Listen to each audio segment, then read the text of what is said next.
which is amazing, courtesy of Paul Garcia Productions. He's amazing, and don't worry, I'll be shouting him out a little bit more here soon. But everybody, don't forget to like, subscribe, share this video, everything. Working my way up in the YouTubes and even on Twitch now, and I'm sure many of you are also on Facebook. So like, subscribe, comment, everything like that. We got a lot to cover today, and I got some good friends coming in too to talk more about just what's going on in our world. So we're about to start out here right now.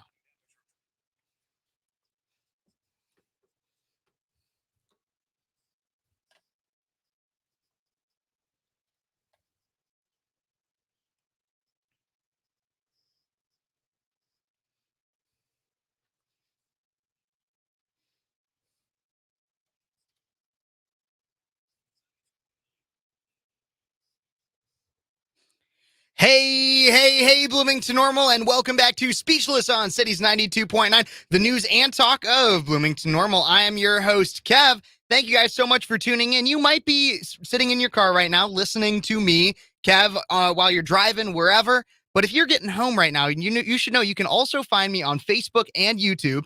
Facebook, Cities 92.9, check that out. Or you can go to YouTube, Speechless with Kev Phares, at Speechless Kev, search it up. Do not forget to like, subscribe, and share with your friends, everybody, because we want to make sure that we are bringing you the best possible content. And here's the thing is while we love going on the radio and we love that you listen to us in your drives, in your car, on your way home from church, wherever you are, we also want to make sure that we can bring you content wherever and bring it to you and meet you where you are on your platforms, on your phone, on your computer, on your TV, wherever. Again, right now I am on YouTube, Twitch, and Facebook. You can find me on all those. So thank you guys so much for tuning in. And we got so much to cover here. Feel free to text or call in at 309-451-9299. We'd be more than happy to field your comments, questions, or concerns. 309-451-9299 is that number. You can interact with the show on that platform. Or like I said, you can also go on to Facebook, YouTube, or Twitch, and you can check me out there and comment on there, and I can interact with you in between segments and everything too. But let's get started. So the backlash continues with Bud Light. So much so that their vice president of marketing, which we've talked about before, isn't even there anymore, taking a leave of absence. Caitlyn Jenner fires shots, metaphorically, at Dylan Mulvaney, and the Alphabet Mafia gets shut down by Ron DeSantis. Then in my second hour, we have a conversation about women and parenting with my good friend Mollie Emory, and all of that and more. But first, I'm Kevin Phares, and you're watching Speechless.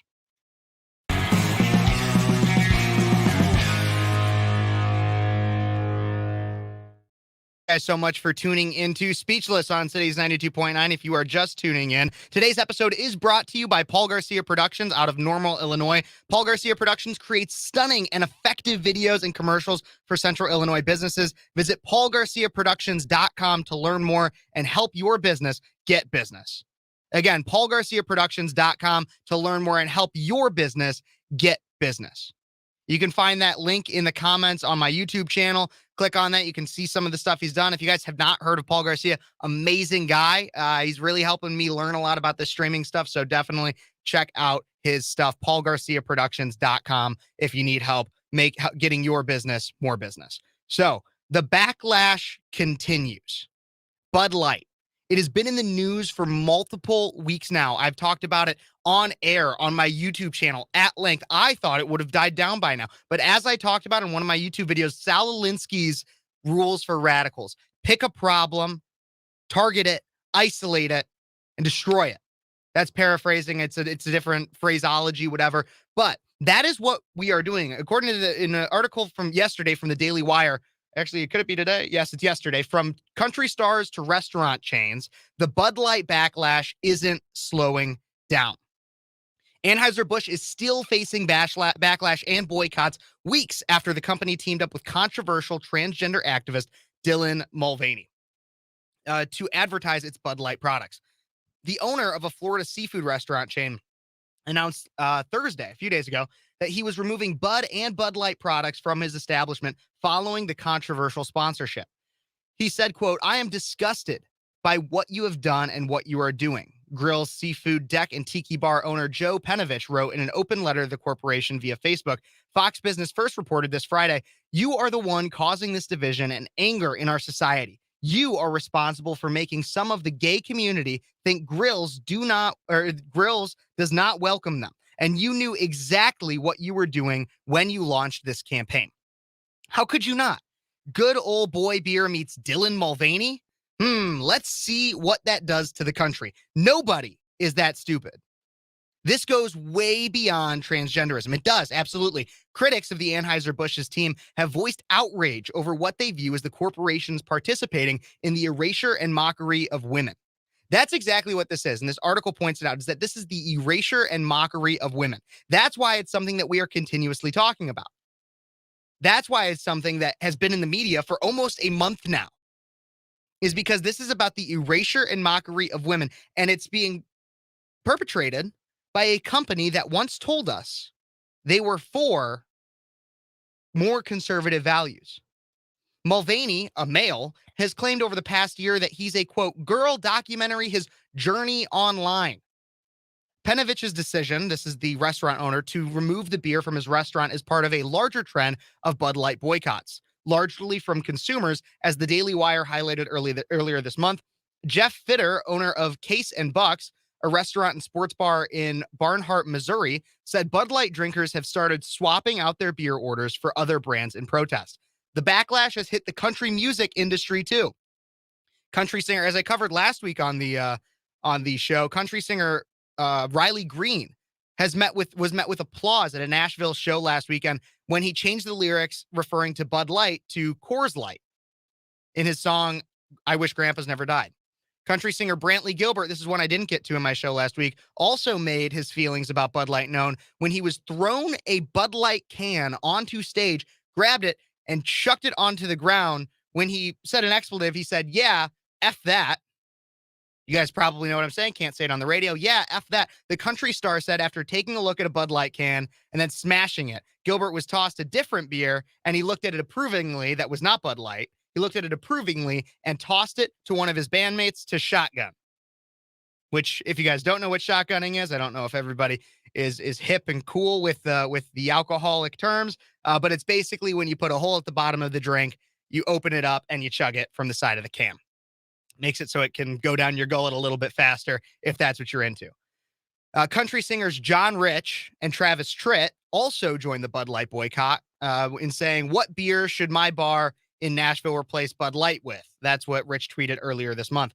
"I will be deleting all Anheuser-Busch from my tour hospitality rider," which is what Travis Tritt said. This keeps going and going and going. There are so many people that have joined this train of being anti-Bud Light, and it's perfect. It's exactly what we should be doing. This is a peaceful protest. I've seen memes. They're amazing. I'll pull them up on my YouTube live stream when I can during the next break. But it's the Boston Tea Party. It is like the Boston Tea Party for conservatives now. This is our way of saying we will not put up with the woke BS that companies are perpetrating. And this is, again, the democratic decision to not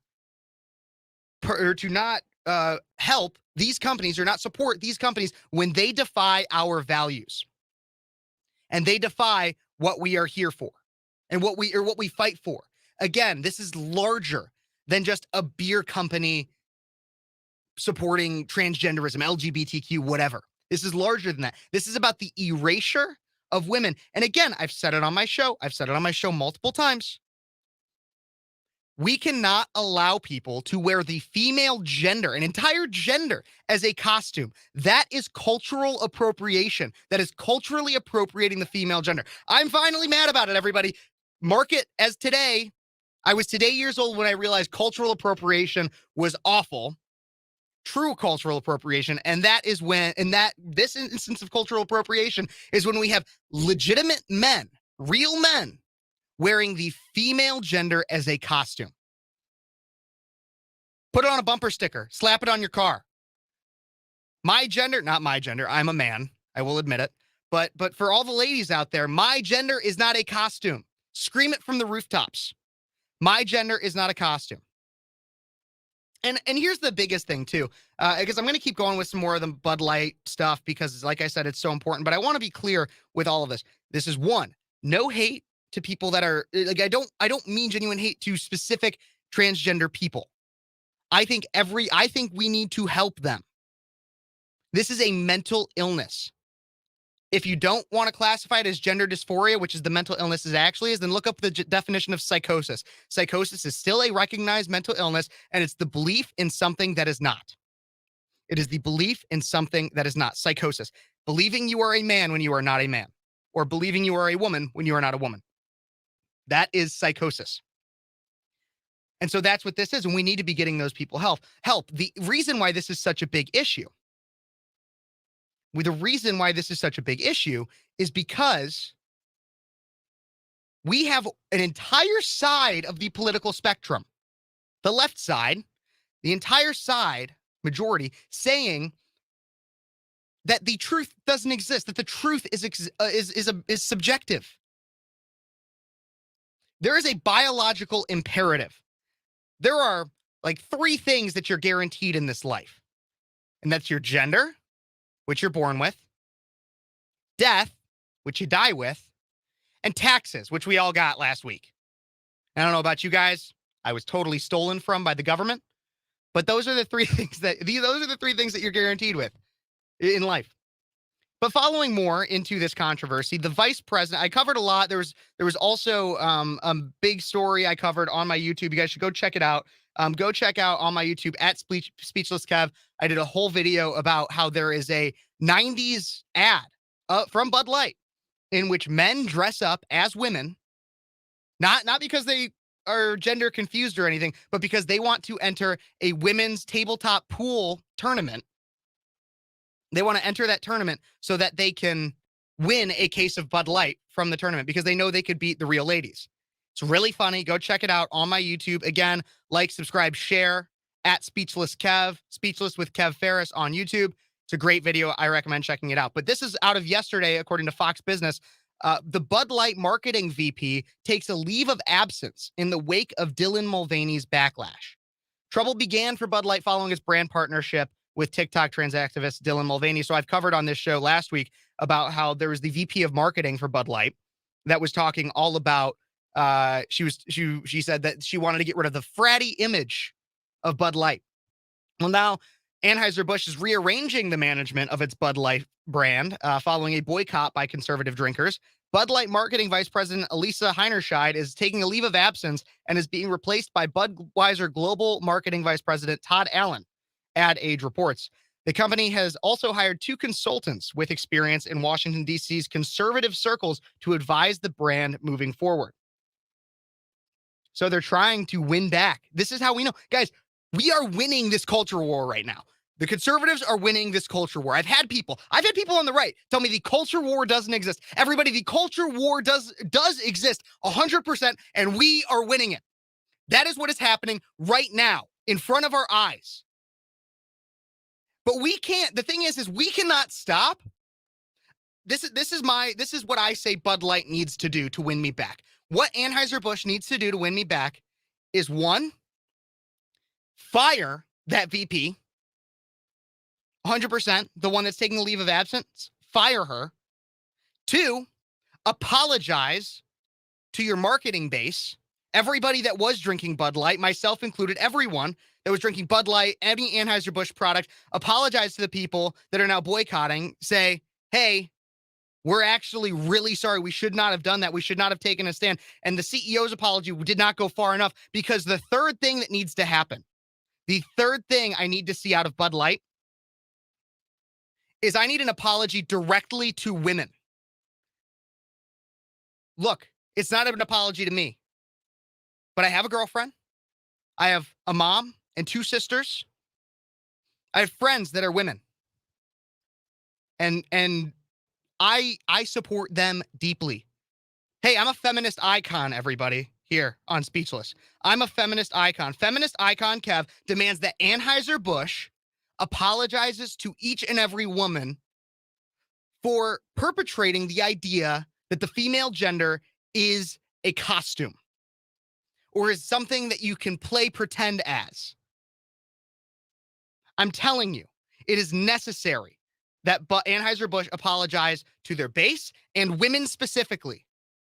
A deep, deep, serious apology to women because they abandoned women. They abandoned everybody that was their original drinker, but they abandoned women especially by perpetrating the idea that a man can be a woman and a woman can be a man. Not true, but they perpetrated it.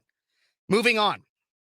So the Bud Light marketing VP is taking a leave of absence. Good first step. They also hired consultants that are within the conservative ideology to try to bounce back from this. But before they did any of that, they also tried to pander to conservatives by releasing a new American ad that many consider to be too much, too little, too late.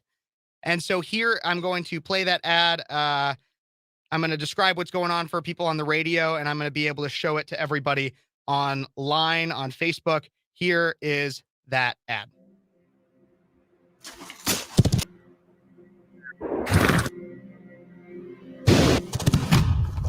Running down a dirt road. Let me tell you a story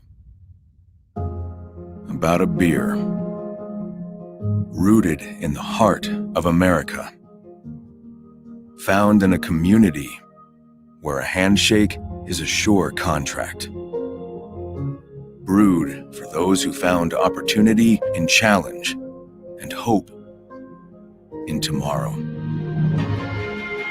raised by generations, willing to sip, share, risk, remember. This is a story bigger than beer. This is the story of the American spirit. And it ends with this Bud's for you, Budweiser. It's pandering, absolutely. That's exactly what it is. It's a beautiful ad if you totally take out all the disrespect that they showed to conservatives. It's a beautiful ad if you take all of that out. It is. And so I'm coming up against a break here. Everybody go check me out on YouTube at Speechless Kev. You can see me do some extra content on there. But this ad is total pandering to the people that are now boycotting Bud Light. Too little, too late. Gonna get more into that. We're in the next segment, but everybody stay tuned. I have so much more to cover when it comes to this. Ron DeSantis, things that are going on with pride parades in Florida.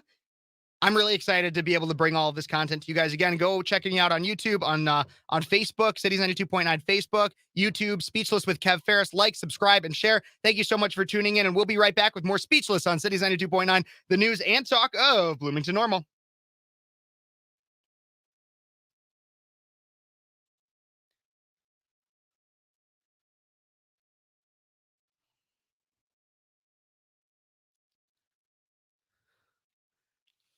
Okay, everybody, I'm off air. I'm getting heated today, if you guys can't tell.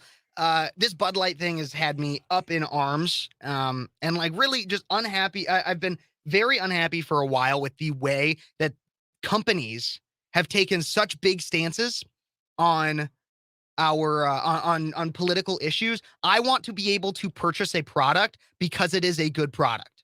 I don't want to be forced to purchase a product or that I like, but still does not support my values, you know? So it's a big problem for me. I'm going to get into some of the comments here. Thank you guys so much for many of you tuning in. License, thanks for coming on in. Raven, I really appreciate you coming in. I'm seeing a lot of your comments here. And thank you for interacting. Again, I know that maybe you don't have too much social media, but you can always share it to as much as you can. Like, subscribe, and share. I really appreciate it. I'm also going to put this ticker at the bottom. If you're interested in helping out the show financially, do not feel obligated to, but you can check out my Cash App and my Venmo there. I was recently able to get this new camera to help out. I mean, makes the lighting look a little bit better.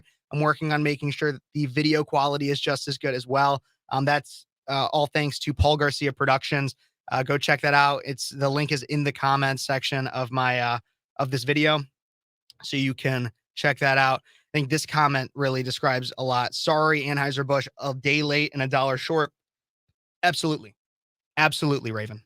Absolutely.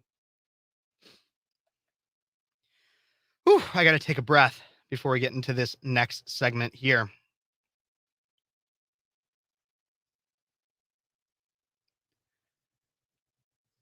Take a drink.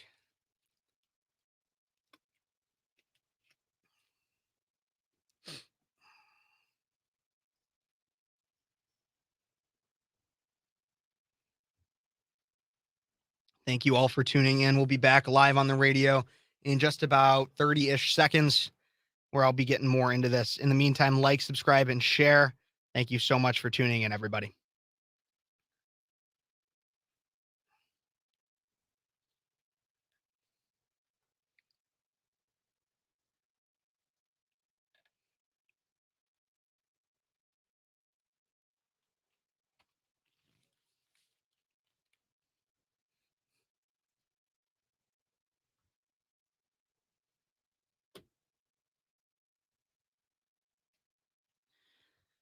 And we are back with Speechless on Cities 92.9, the news and talk of Bloomington Normal. I am your host, Kev, and we are talking about all things Bud Light right now. That's what I'm covering. I got a few more things to cover up before I get into another interesting story. But I want to start. So I ended the last segment with the new pro-America ad that Budweiser tried to get out to pander to the conservatives that are now boycotting, that are rightfully boycotting Bud Light. So they come out with this new Bud Light ad, or Budweiser ad, that offers the famous Clydesdale horse and has it traversing the country from New York City, the Grand Canyon, passing by scenes in American heartland as a narrator delivers a patriotic message. One of the quotes being, "This is a story bigger than beer. This is the story of American spirit." Beautiful ad if you take out the entire context of what everything is doing, of what Bud Light and Budweiser is doing.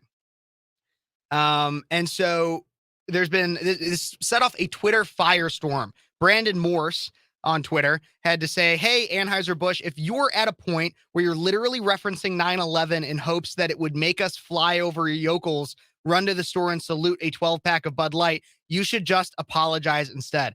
Hoping we're stupid enough to buy this ad is insulting." Exactly. Hoping we're stupid enough to buy this ad is insulting. Other people, you're putting the genie back in the bottle, guys. Budweiser released pro-America ad 2 weeks after Dylan Mulvaney backlash. This new advertisement comes after Anheuser-Busch CEO released a statement who failed to apologize for the backlash and instead talked about traditional values and being pro-American. Bud Light corporate owners trying to pretend their support of transgender extremists who targets children never happened. Exactly. And everything goes on and on and on about how absolutely tone deaf this advertisement is. What they do need to do, here's the only good part about this, is they are getting back to their main values. They are getting back to the American values, but what's missing is the apology. Again, the main thing that we need as consumers of Bud Light and Budweiser and Anheuser-Busch products is an apology, not only to the consumers themselves, but an entire broad apology to women, real women, because they have perpetuated the idea that men can be women, women can be men, this leftist ideology, this far left gender ideology, that men can be women and women can be men, when this is not true. There needs to be an apology to women from Anheuser-Busch. And that's what I want. Because that's the thing, is a lot of people, we're now going into almost a month of the Budweiser Bud Light boycott, the media firestorm against it. Budweiser and Bud Light Anheuser-Busch in general, trying to scramble to figure out what they're going to do, hiring conservatives, letting this VP take a leave of absence. And they're trying to figure out what we need. What we need is an apology.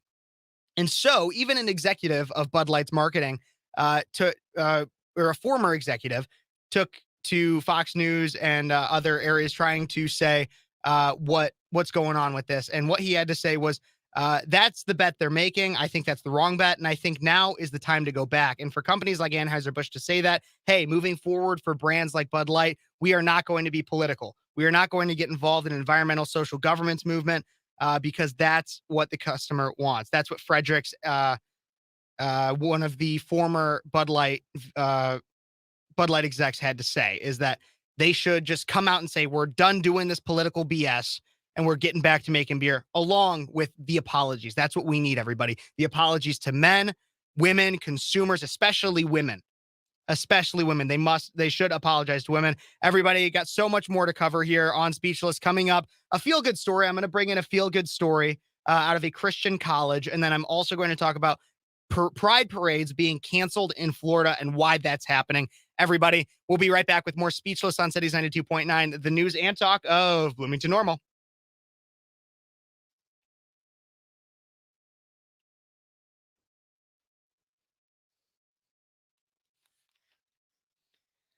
Okay, I'm still here, obviously. Um, Thank you for commenting the camera again. For anybody that just tuned in, that is from Paul Garcia Productions. Really appreciate Paul. He's a good friend of mine, and wanted to support the show. So definitely go check out Paul Garcia Productions, but not right now because we're on air and we're watching everything that we're doing here. But thank you guys for tuning in. In the meantime, what you can also do is you could like and subscribe and share on this channel. I really appreciate it. Raven, I will more than happily use your name on air. Thank you.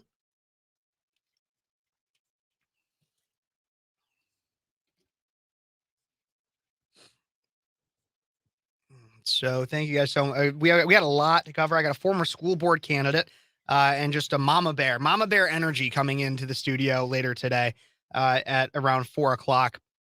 After I get to a few more different stories here. Um, so yeah, so just stick around for that. Also, make sure, like I said, subscribe and everything. I have cut for time videos that I've been doing from different stories that I wanted to get in the show, but I won't have time for. Had a few from last week that are good. I have another one that'll be coming out that had to do with the Bud Light thing. It's Caitlyn Jenner comes after Dylan Mulvaney. Interesting. Keep an eye on my YouTube. I'll be talking about that. It'll be called The Rainbow Disconnection. Caitlyn Jenner goes after Dylan Mulvaney, cut for time. I can't get to it right now, but I want to get to it at least on YouTube. So I will be talking about that. Like, subscribe, everything. Really appreciate it. You guys tuning in and staying with me too. If you guys have any story tips, questions, comments, anything, ideas for the show, email me right there at that email right down there. Also follow me on everything else, Twitter, Instagram. We are not live on the radio right now, obviously live on YouTube. Fielding any questions that you guys have. I see some good comments like Raven has been coming at Anheuser-Busch and everything perfectly. So again, like, comment, share, subscribe. Really appreciate it. Getting heated on today's episode. Live on the radio every Sunday from 3 to 5 p.m. I am live on Sundays from 3 to 5 p.m. I also usually trying to go live on Wednesdays at some point. Sometime soon, I'll be having one of my good friends, Pat, who is every once in a while I play a song, Thrive by Miller Holler. He's going to be coming on at some point too. So he'll be coming on during one of my live streams. Just keep up with the channel, guys. I'm just trying to bring you the best content I can, getting sponsors now like Paul Garcia Productions. And it's great stuff. Also, as always, check out Cities 92.9 if you don't already. Just gotta help everyone out there doing it. They've been helping me with supporting my show on the radio and now on YouTube and Facebook and even Twitch and a lot of other places. So bringing you all the content I can in the best way that I can. I appreciate you guys joining in. Let me get my next story ready here.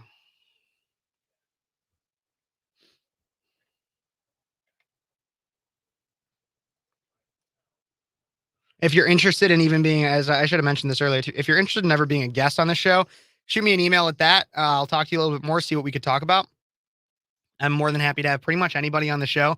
This is not just a show about me. The reason why this is called Speechless, the reason why I have this show is because I'm a college kid, right? I'm a college kid.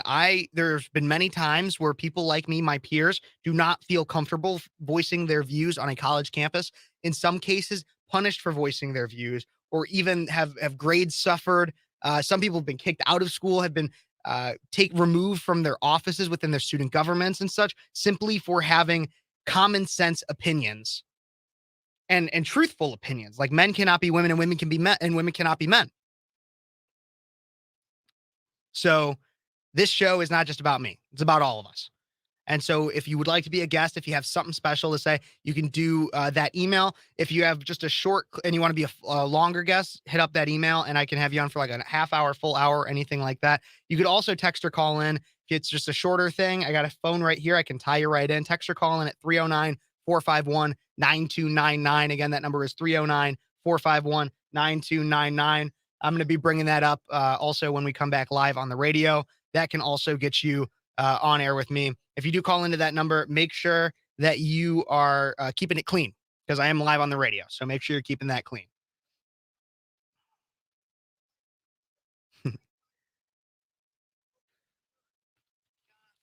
We're coming back here in about 10 seconds.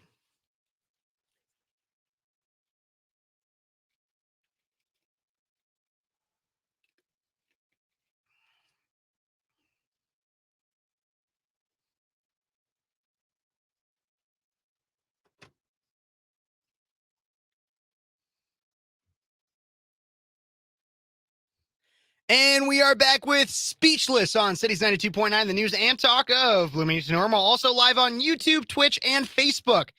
Go check that out on Facebook, Cities 929 Facebook. You could also see me on YouTube at Speechless Kev or Speechless with Kev Phares, last name Phares. I know it sounds like Ferris Bueller's Day Off, but it's spelled Phares. Yep, check me out there on YouTube, even on Twitch now. If that's what you're thinking, look up Speechless with Kev Phares. Really love you guys coming out and talking to me on all of those platforms. You could also, if you want to interact with the show just by listening on your radio, you can also text or call in at 309-451-9299. I can tie in any caller onto both the live stream or on the radio at 309-451-9299. I really appreciate it. Last few segments, I was talking all about the Bud Light controversy and how it's raging on. Everybody, again, to reiterate, 3 things we need from the company is we need them to go back to their original values. We need them to apologize to the consumer base and apologize specifically to women for contributing to the erasure of women. That's what we need. That's why the boycott should end then when we get those 3 things. Also, maybe somewhere in there, bonus on there is firing the VP of marketing that has now taken a leave of absence. But I know that's a super negative, kind of more negative story, everybody, but I do want to bring up a more positive story. This is out of Fox News, published this morning. How a Christian college is unifying students across the political divide. So a lot of times, here's the thing, is like I'm on a college campus. There is a serious political divide. That's why I have this show. It's called Speechless, because I was physically assaulted by a professor. I'll do a video on that one for YouTube and everything. But if you're a longtime listener of this show, you know I was physically assaulted by a professor almost 4 years ago now when I was a freshman at Illinois State University for doing work with Turning Point USA. And it was simply because I was voicing my opinion and a professor grabbed me and threw me to the ground. There is a political divide, and it's not just students to students, it's faculty to students as well. I believe it's about 9-1 liberal to conservative professors at colleges, if not a greater ratio than that. So according to Fox News, a Christian college is attempting to unify students across the political divide. The key to bridging the political gap between students is community service. Grand Canyon University president says a Christian college's focus on volunteer work and community service, like rehabilitating houses, has been crucial in bridging any partisan divides between its students, like the university president told Fox News. He said, the key to unity is our work in the neighborhood. Brian Mueller, the president of Grand Canyon University, said, when you go out on a Saturday and rebuild 5 homes, that brings people together. The school's community service work has, quote, become part of the brand of the institution, and it really does help bring people together in a way that helps with divisiveness, Mueller said. GCU, Grand Canyon University, founded in 1949 in Phoenix, Arizona, has been expanding its campus over the last decade in a disadvantaged neighborhood as college enrollment across the country is down. The university has centered its 5-point mission plan around community outreach and includes a partnership with Habitat for Humanity to rehabilitate 800 neighborhood homes and a free tutoring program for local high school students. The Christian college doesn't require community service, but the school provides significant opportunities for volunteer work and has made it a focal point of its culture and mission. that mentally has fostered a unity among students, according to Mueller. We are not out here talking about different political views. Those people need help, and we're helping. That tends to bring people together in a way that those things that we have differences about, we can discuss. When the student body is the student body is primarily conservative, Mueller said, he expects that political diversity is going to grow on campus. The Christian college has tripled its enrollment over the last decade, up to more than 25,000 students in 2022. That's about, for anybody who's listening on the radio, or if you're just watching on YouTube, Facebook, we're in Normal, Illinois right now.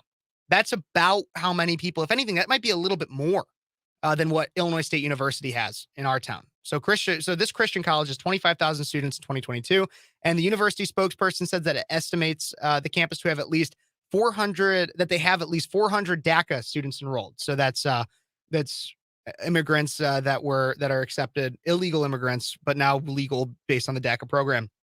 So obviously there is going to be diverse political perspectives when you have a population of DACA students there. Those kids have a different experience in life, and they'll probably see things through a political lens. Critics have said Christian universities indoctrinate students and misrepresent science or history in their curricula. But one religious studies professor, for example, said that Christian universities are front and center in the politicization of knowledge.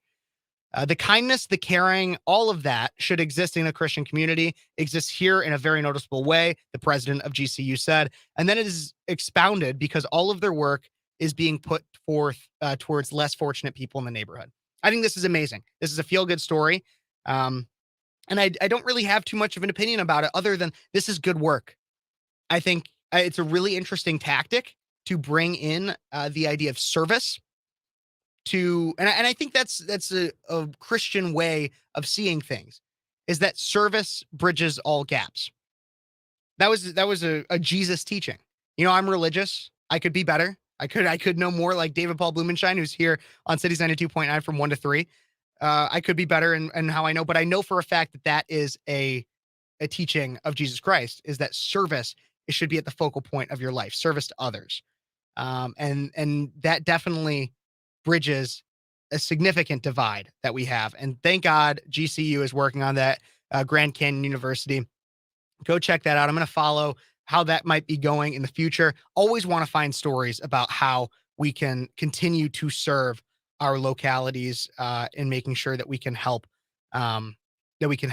people not only bridge the gap politically and be more tolerant of other ideas, but also just work together to make communities stronger. I think that's amazing. Anyways, moving on to more divisive topics after that story. Moving on is that there's a Florida anti-drag bill that a lot of people have been talking about. And so this has been considered to be an extension of the quote unquote "Don't Say Gay" bill, which is also known to me as the anti-groomer bill, or the "Say No to Groomer" bill. We're done with groomers in our classrooms, and we're done with groomers in society that want to push the LGBTQ agenda onto innocent children. We're done with that.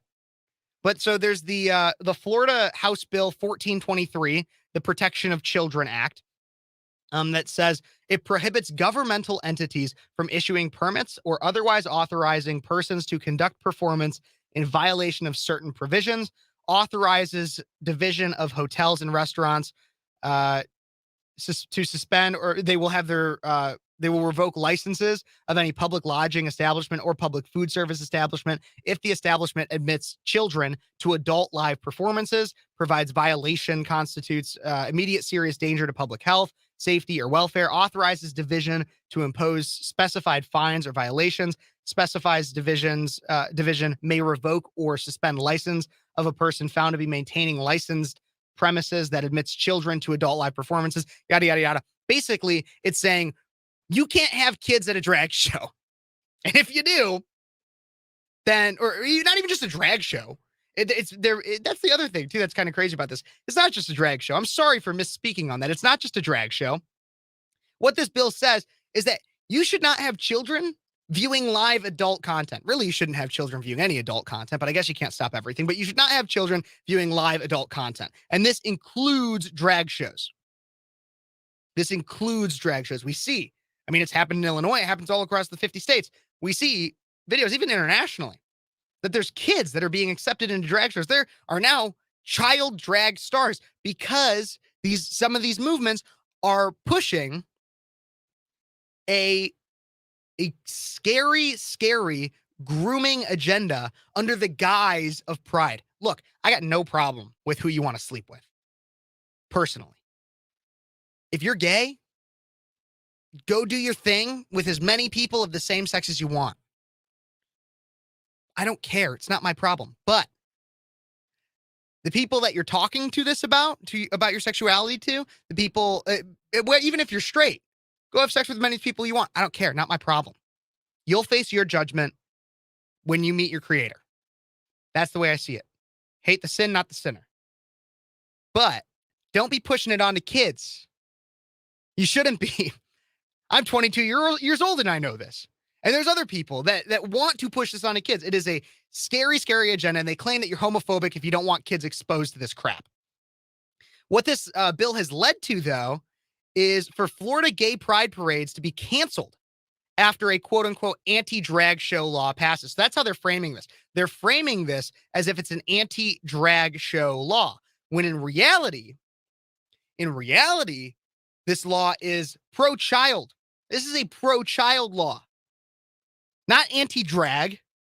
You can still have all the drag shows you want. I've been to Florida. I've seen drag people walking around on the streets when I was in, oh my God, where was it?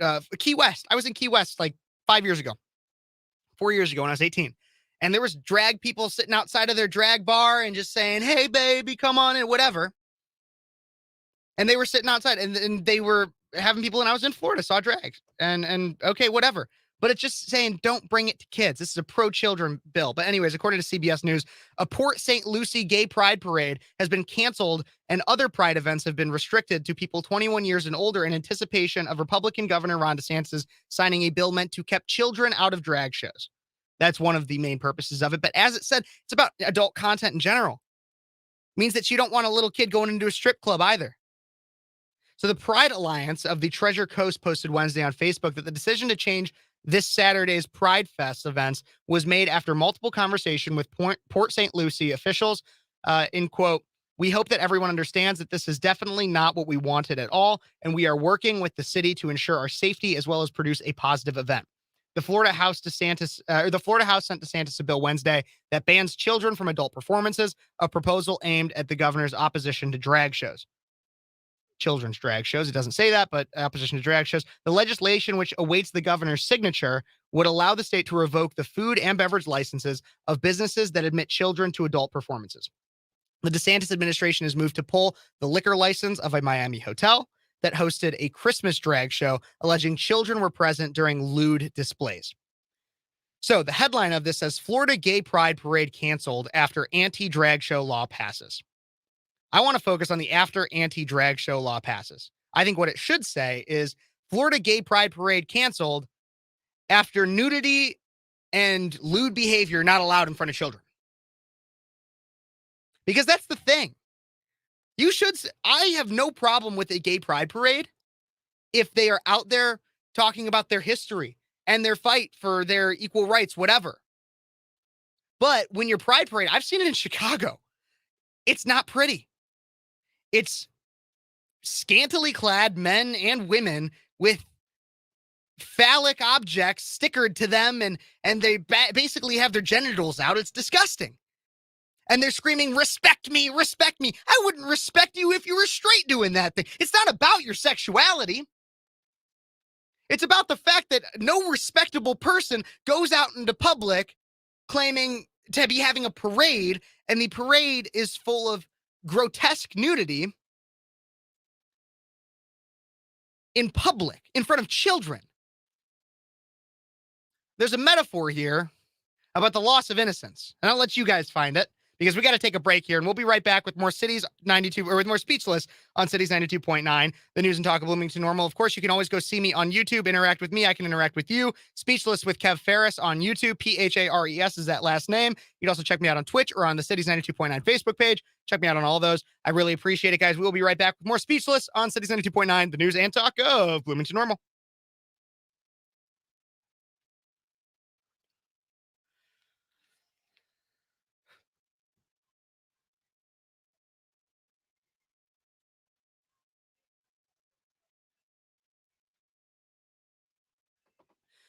Whew.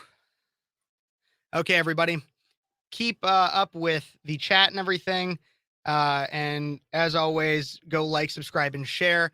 Give me like 2 minutes. I'm going to open the door for our guest, and she'll come in and she'll be here at the top of the hour. And then I'm also going to make sure that her camera's all set up and everything. I will be right back.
And I am back. Going quickly. She'll be here briefly. My guest in the second hour, Mollie Emory.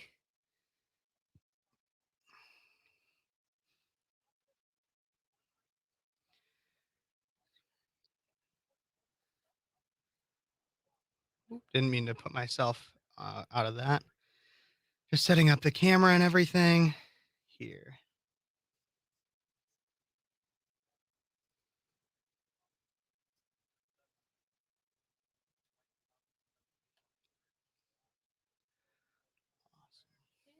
Pleasure to have you in. I have one more segment to finish up. We're going to be live pretty much the whole time on YouTube and everything. Your mic's not live yet, but the camera is right there. And you can see there's like comments and everything there that I'm fielding. Yep, since the last time you were in, we've gotten a lot of technological advances. So,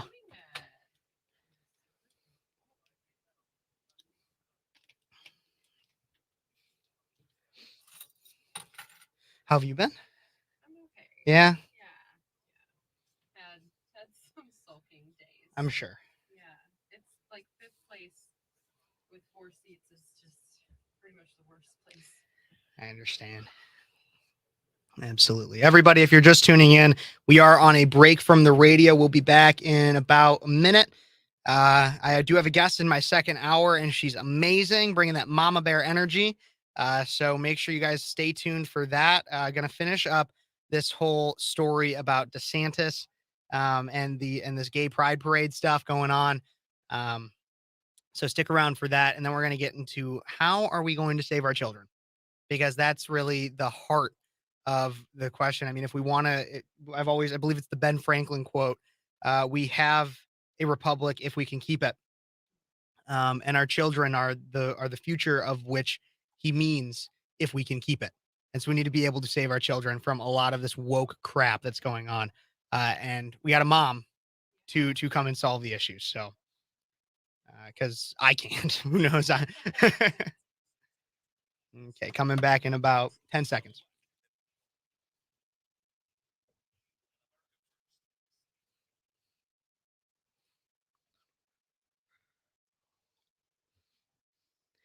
And we are back with Speechless on Cities 92.9, the news and talk of Bloomington Normal. You may be tuning in right now, and you may be tuning in on your radio. But if you're sitting at home, I would not recommend this if you're driving because it might be a little dangerous. But if you're sitting at home listening on a radio or on the app, you could also be listening and viewing on Facebook or YouTube.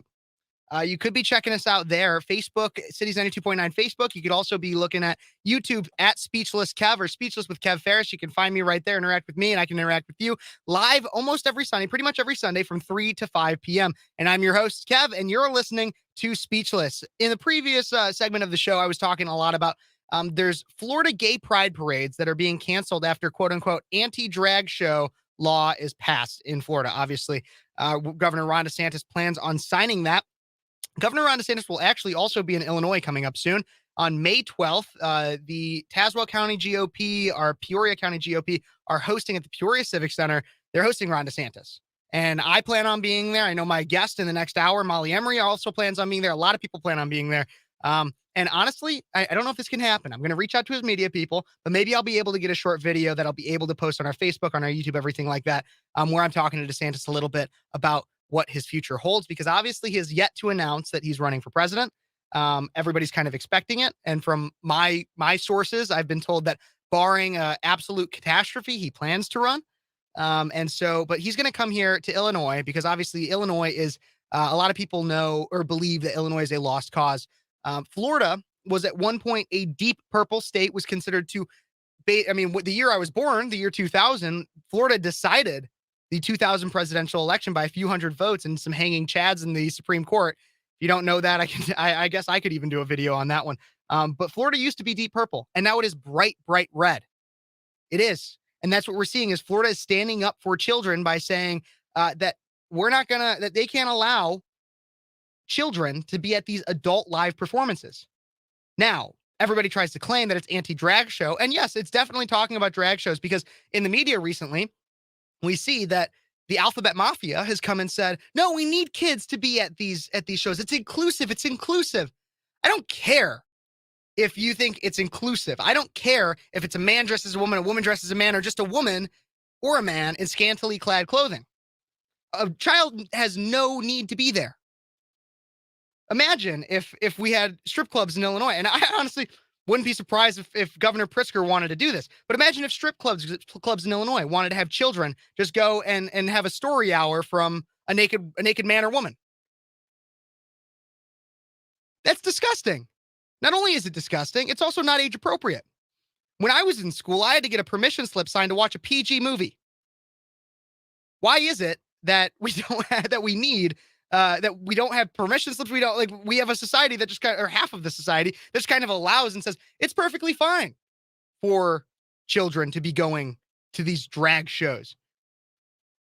And the reason, again, why it's drag shows that we're coming after is because nobody is saying that you should be able to bring your kid to strip club day or anything like that. Nobody is saying that we need that.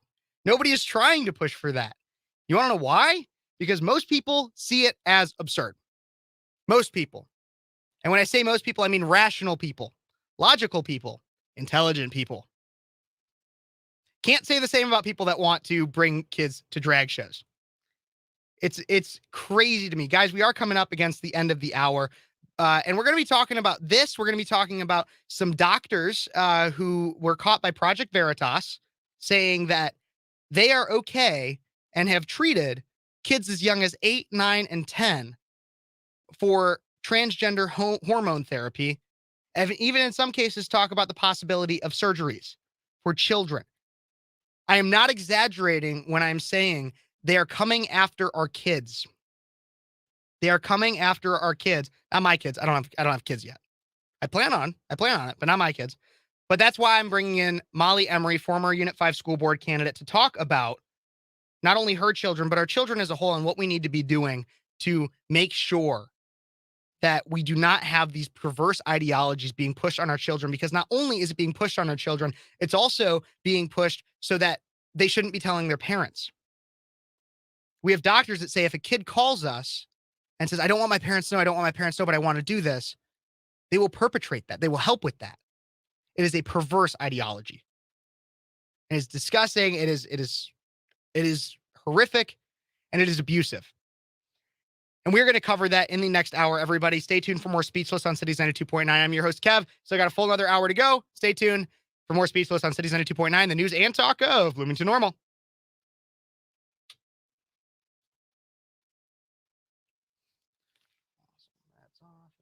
Oh, there goes my camera.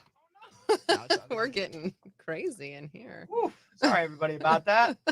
We just had an earthquake in Illinois. I'm kidding. Let's fix this up here. There we go. And then will my headphones turn on? I just need to turn them up. I think DPD doesn't Oh, listen to them that loud. that darn David Paul. Yeah, I can hear it. You can We're hear it good. better now? Mhm. Okay, awesome. Is it good? Do you need me to Yeah, change it or no, anything? I'm Okay. good. Your mic is live now too. And now you're on the live stream. So this is Mollie Emory, everybody. Hey. She'll introduce herself a little bit more in the next segment. I'm going to make sure I have that video pulled up.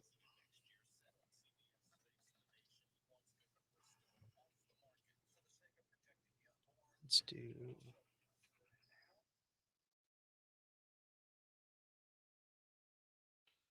Whew. So again, we are on a radio break for anybody just tuning in. We will be going into a lot of different topics with Mollie in the next hour. Feel free to like, comment, subscribe, share, all of that fun stuff. If you're interested in supporting the show, making sure I can keep introducing better and better equipment, maybe getting one of these good cameras for Mollie too on the next time. Feel free. You can check out the scrolling ticker at the bottom that has my Cash App and Venmo, so I can make sure I keep reinvesting in the show, making sure all the content that I'm bringing you is the best possible content. Again, Mollie Emory, former. I got a good buddy, Matt, who says hi, Mollie. He's Hey. you met him at one of our meetings, I believe. Oh. He's a business major and such. Yeah. Hey. So we got a lot of fun people in here. Just getting ready. Did I have a water over there for Yes, you? Okay, you awesome. rock. This No is problem. like, love it. I'm like, this is a whole different setup than when I was Mhm. here last. Yep, I want to, like I said, like I always say, we got to bring this station into the 21st century because But we well, need like you, like we need like young people to like appreciate do that for sure. yeah, I know David Paul is. Yeah. I was asking him to turn up and down the volume on my laptop there, and he was having trouble with that. So So like, and it only gets worse, Kevin. Like it only gets worse. if anybody has questions for Mollie, the comment section is a great place to be. You could also be texting or calling in. I can bring you through the phone, into the stream, onto the radio at 309-451-9299. The number's right there, 309-451-9299. Mollie, I'm sure, is, especially now that she's not on the campaign trail, Yeah, I'm I sure can have a little is more going to fun. be unhinged now. Yeah. Something freeing about Yeah. not being a candidate. We'll be back in 5, 14, 2-ish minutes. Perfect. 2 to 3 minutes. There we go.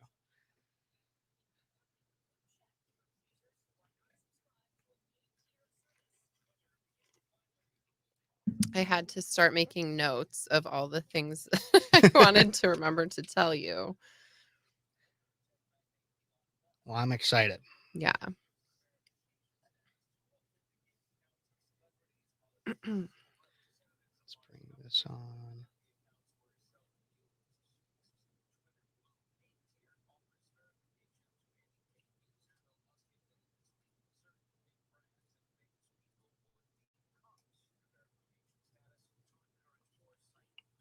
Everybody, as always, continuous reminder, like, subscribe, share. We'll be back live on the radio here in 2 to 3-ish minutes. And also comment, and make sure, again, share this and like it. And we got to help out the algorithm. I have a few videos that I did trying to expose what Project Veritas has been talking about with these doctors that are pushing this like transgender hormone therapy and everything on kids as young as 8, 9, 10. They have been shadow banned. How do I know? Because I have other videos that have 3, 4, 5,000 impressions, are getting up to 500 likes and or 500 views and 30, 50 likes, somewhere around there. But my one's about exposing the most important thing, that they're coming after our children. 10 views, 5, 10 views. YouTube is pushing it down. YouTube is not pushing that stuff out there because they know that an educated society, people that know what's going on, are harder to control. It's like COVID. Absolutely. It's exactly like COVID. Yeah. Very reminiscent of COVID.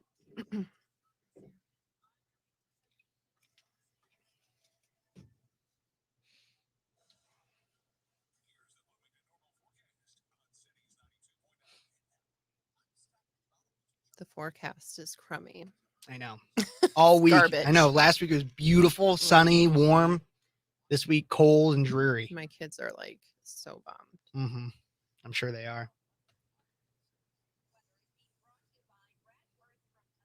Oh, Brad. Mhm.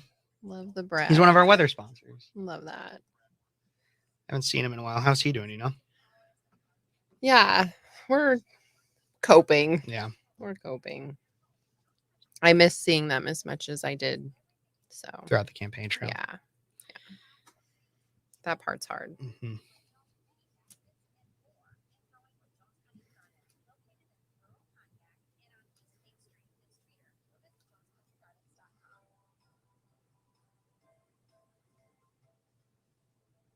Okay, we will be back soon, everybody. About 30 seconds.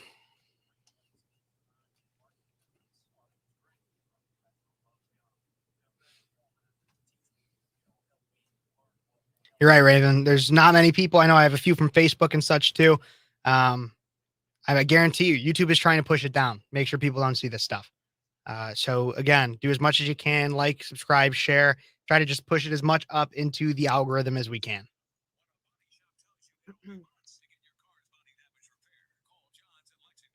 And we're coming back.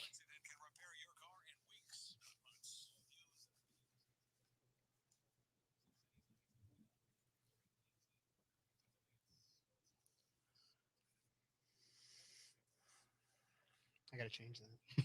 It always says Eddie still.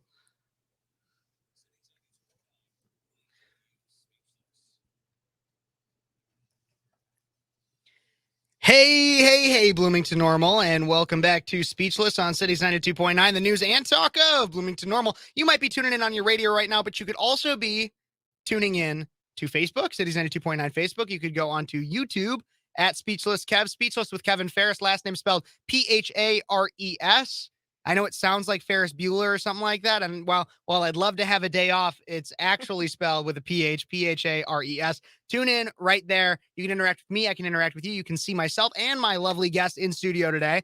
And you can interact, like I said, leave comments, ask us questions, everything like that. But if you can't leave us comments or questions on Facebook, can't figure out the technology, I don't blame you. It's not too easy. You could text or call in at 309-451-9299. I want to hear what you guys have to say, and you can call in and speak directly to me and my guest, 309-451-9299.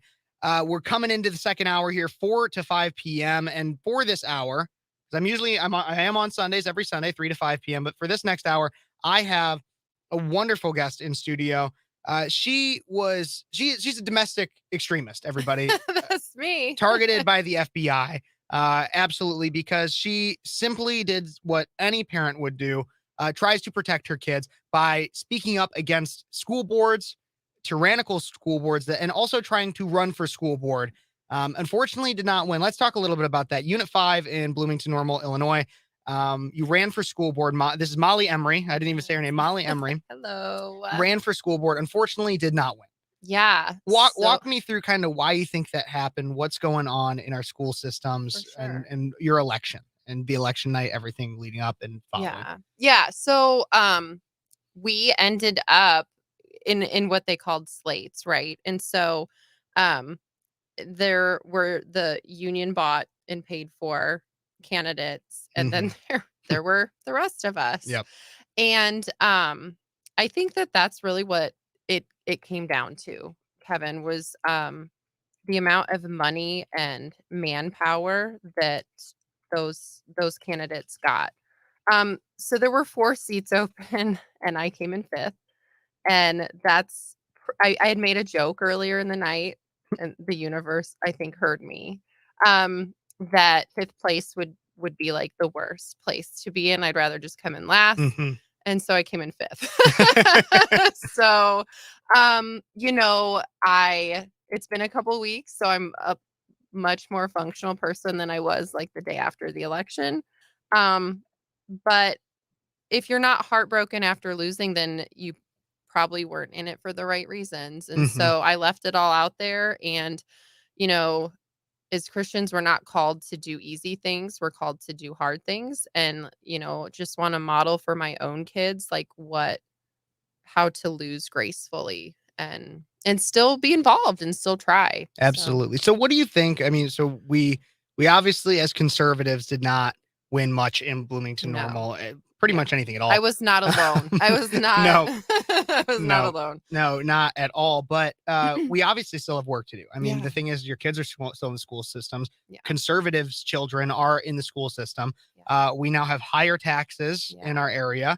And we also have even less representation on the school board Yeah. when it comes to fighting against the woke ideology across the board. I mean, the gender ideology in the classrooms, critical race theory, everything. What do we do? What do parents do? I can't even say myself because I'm not a parent yet, but what do parents do when we can't win, when we haven't won these elections, but we still have an ideology to fight for? What do you plan on doing? Yeah, I mean, to be super transparent, like I feel like I'm still navigating that myself, right? Because part of you inherently wants to be like, I'm out. Like I'm going to South Dakota. Like I'm gonna raise my kids out in the middle of nowhere. And, like so yes, that's a knee jerk, right? But no, I feel like there are still people who are reasonable. And there's even people who are not one way or the other, but are just so deathly afraid to have any like independent thought that they just sit idly by. And so, yeah, there's still work to do, guys. And I know it's hard. Believe me, I know like firsthand how very hard that feels. But we have to keep going. Absolutely. And so going to our school board meetings still and asking, I mean, they might not listen to us. Yeah, But they you can likely count won't, on that, they likely Kevin. won't listen to you. But I mean, the thing is we've had people, and I'm going to try to do it now as much as I can too, for the time that I'm still in this community, because it matters to me. While it's not my kids, it's still my taxes in a way. Through rent, it's still my taxes. There are so many issues going on in our education system, and it matters a lot to me. And we had Ty Smith, modern Yeah. Renaissance man, who is on this station as well, and he's gone viral. And that's the thing. And that's what I really believe it kind of can come down to, is we need to be speaking up at these school board meetings, because while they might not listen to us, they will likely listen to media and national pressure. Well, and they're used to having the complete and utter control of that narrative. And Absolutely. so we need some squeaky wheels, right? And we need them to not feel so comfortable being able to take the narrative and take control and do all those things. Mhm. So yes, be the squeaky wheel. Yeah, and get out there, because we can make it in national news stories. We Oh can make it. yeah. We can make it so that they have the pressure from everybody else. One story that I really wanted to get into, that as a mother, is this Project Veritas story that I've covered on my YouTube channel. Have not had a chance to cover on the radio yet, but Project Veritas came out this last week and and it's no longer headed by James O'Keefe. A lot of people might have thought that Project Veritas was just going away after James O'Keefe left, but they're still doing some good work. And this work that they actually are doing are exposing doctors that discuss doing transgender treatment on young children. I have a video here. I'm not going to play the whole thing. I sent it to Molly before this so she can share her thoughts. But let's take a look at this video of what Project Veritas, one of the things that Project Veritas is pushing out about this, of their undercover footage with doctors. Listen here. The youngest we've seen come here that they are trans has been 8, 9. We deal with patients that come in at 10, they come here by themselves. We had a 14, 15-year-old who is still undocumented. Has she been able to start like hormone She treatment? just started, yeah. She Oh, started wow. hormones as well. And we do not provide the authorities any of our records. We don't care if you see a licensed therapist or not. We don't require that at all. So we brought in our own therapist to write off letters to rubber stamp our surgeries. As long as I know that even though he's not here legally, he's able to be seen. Yeah. Anyone who said. So that's just a kind of a summary of some of the stuff. They're releasing many videos of multiple lengths. I mean, this one alone is 13 minutes. This is part 2. Apparently they have at least 3 parts I know of. And these are doctors that are saying it does not matter if you're documented or not. It doesn't matter if you've had a therapist give you an okay or not, anything. And I even have an issue, even if they have a therapist give an okay, but nevertheless, there is nothing really required. And they're allowing these treatments to be done on 8, 9, 10, 14, 15, under 18 period is a problem, in which it's hormone therapies, potential surgeries, and these doctors are permitting it. Mollie, I sent this to you beforehand to make sure you could watch the whole thing if you wanted to, give you an idea of this. What are your thoughts as a parent? I mean, yikes. Yeah. So I come at it from a couple different angles. So I'm a nurse. I've been a nurse for 17 years. And so the first comment before my like even parent thoughts got going was the rubber stamp comment. Because that right there to me is kind of the crux of this whole thing, is like we'll bring in people who are going to just say yes to what we want, right? And so in any other medical, decision and medical journey, typically like second opinions are usually sought for a reason. Mm-hmm. And whatever that is, maybe it's a cancer treatment, maybe it's some sort of surgery that's newer. Um, if you are outright saying, we don't need any other opinions, we don't need to involve the authorities, we're just rubber stamping it, I think that should spook everybody right there. That's like ethical, like red flag, right? Mm-hmm.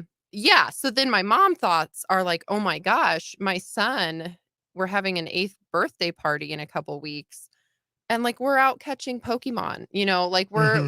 like we're like doing normal 8-year-old boy stuff, right? And so I'm just thinking to myself, there is just no way, guys. There's just no way that these little children, these innocent little children should even be discussing that. Like, I don't even know that my son has any kind of understanding of any of this, let alone making those types of decisions. And it just really, it makes my stomach like sick to think about. Absolutely. Well, and the things that I think about as I see this is it's hashtag too young. I think that's incredibly important to talk about because while I think that there's issues personally with the whole transgender ideology and the fact that if you walked into a doctor's office, you shouldn't be allowed to just go in and say, I feel like I should be an amputee. Please cut off my arm. I think that's a problem. But Just Kevin, like, I don't mean to interrupt, but like Mhm. that's a really good example on two points. Mhm. One, the adult versus minor child, right? That's where I really wanted to get into Right. is like I think there's an argument to be made about okay, an elective surgery after 18 over Yeah. the age of consent. There's an argument meant to be made there. I still don't fall on that side of it, Sure. but there's an argument to be made. I think that there is no good argument No. for doing this for children, young Yeah. children. Yeah, I think, and that's where instead of having like a coherent discussion, what I've learned, unfortunately, throughout the campaign trail was like, unless you blindly and enthusiastically just cave to whatever that is that they're saying, then you're, anti this and all these other things. When really, if I'm being honest, as an adult, I don't need to know or care like what you're doing. Like Mhm. have said, like I don't know that I'd agree with it, but like you're an adult, right? These are minor children. These are 8, 9, minor 10, yeah. children. Like, why is this? How are we even having to have a conversation that it Mhm. like has to defend that? Like, Yeah. is mind blowing. So for me, yeah, that's like I my and this goes back to how I raise my own kids. We're not here to be mean to anyone. We're not going to make fun of anyone. We are respectful human beings. And but what gets lost in translation is that doesn't mean that you have to, agree with or that you have to blindly follow, right? Mhm. And so being able to say no, I don't think that's okay. Absolutely. Well, and again, getting back to the point is that these are young children, 10, 11, 12, 8, 9 in some cases, even they said 14, 15. Even if you want to make the argument, oh, well, a 14, 15-year-old, they're in high school, they might have a better understanding. There's a reason. And I said this on my YouTube channel in a different video, but for the first time on the radio, there's a reason why a 14-year-old can't drive a car. Mhm. There's a reason why a 14-year-old can't vote. There's a reason why you have to be 18, if not 21, to buy certain types of guns in general, but certain handguns not until you're 21, in Illinois at least. There's a reason why we limit what 14, 15, 8, 9, 10-year-olds can do. Mhm. And it's because your mind is not fully developed. Hey, my mind isn't even fully developed yet. I'm not 25 yet. And that's I what was the to say science that's says is that typically 25 is typically when your mind is fully developed.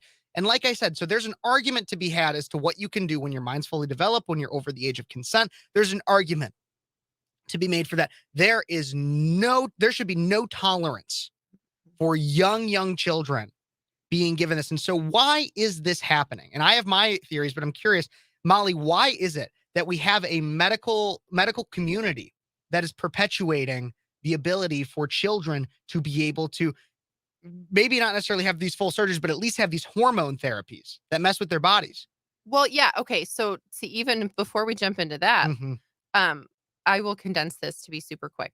My youngest, I'm a mom of 3, Mm-hmm. and my toddler just recently had to be seen at the children's hospital. She had a lump in her breast. Mm. And long story short, it's okay. It's benign. But one of the surgeons that I talked to throughout this process, he told me hands down, unless I had definitive proof that this was like a malignant something or other, I wouldn't remove it. I wouldn't do anything with it because it would impact her ability later on to develop breasts. And I thought, Mm. what? Like that is something that you don't realize. These types of things are permanent, Kevin. Mhm. It just kind of clicked in my personal experience with the baby of I'm worried about, does this need removed? Is there something wrong with her? And he's like, we'd have to really know that that's the case because this would essentially ruin her breast development later in life. And we don't Mhm. want to do that. Right. And so you have a moment where you're like, oh my gosh, these are permanent things that we're doing to these kids. Mhm. I struggled to think of what that reason is, Kevin. The reason why I don't know the reason why it's being pushed. Mhm. The reason why people kind of don't argue about it is exactly what I experienced in the campaign trail. Because if you have so much as a question, you're just, called every name in the book. You're all these things. And it's like a mechanism in which to just bully people and shut people down from independent thought. Absolutely. It's gross. And I want to talk more about bullying. That's another topic I wanted to get into. And I think I actually have a reason that I believe that these surgeries, and this whole ideology is being pushed. And it's not about diversity, equity, inclusion, or any of that bull crap. And we're going to get to that in the next segment. We are coming up against a break here, but stay tuned for more Speechless on Cities 92.9. We will be right back. This is Kev Phares, and you're listening to Speechless on Cities 92.9, the news and talk of Bloomington Normal.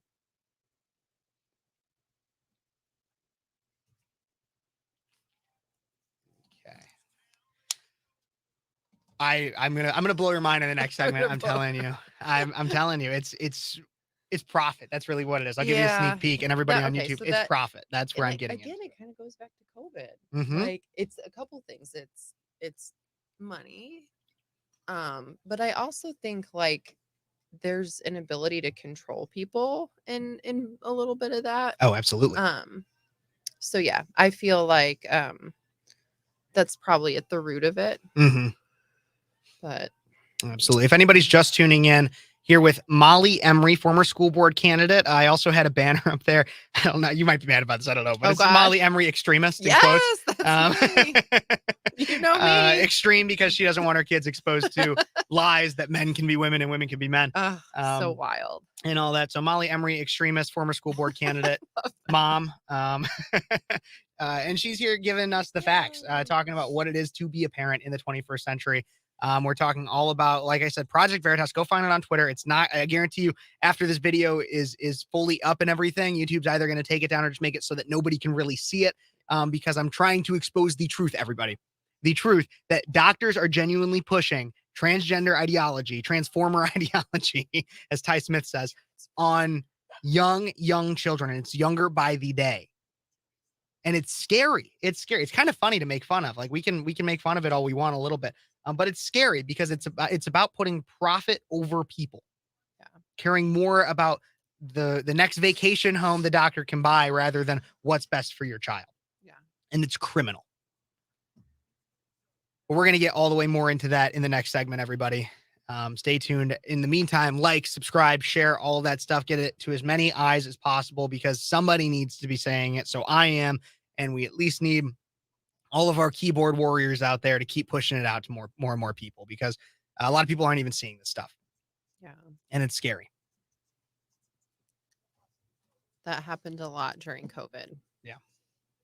And that was the first time I noticed like, oh, there's some control, some censorship happening here. Those were even before my extreme days.